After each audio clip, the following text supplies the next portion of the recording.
Готовим вкусную гречку на обед либо ужин.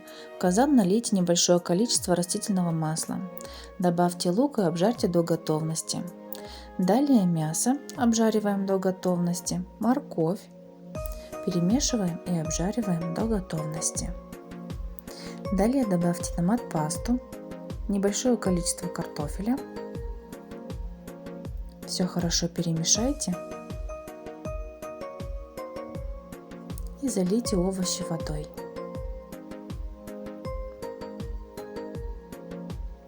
Соль и специи добавляйте по вкусу.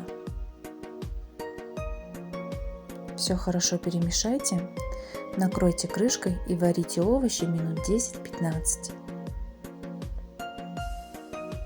Далее добавьте гречку. Гречку хорошо разровняйте.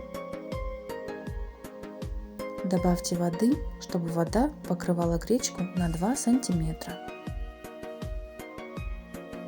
И варите гречку на медленном огне под закрытой крышкой.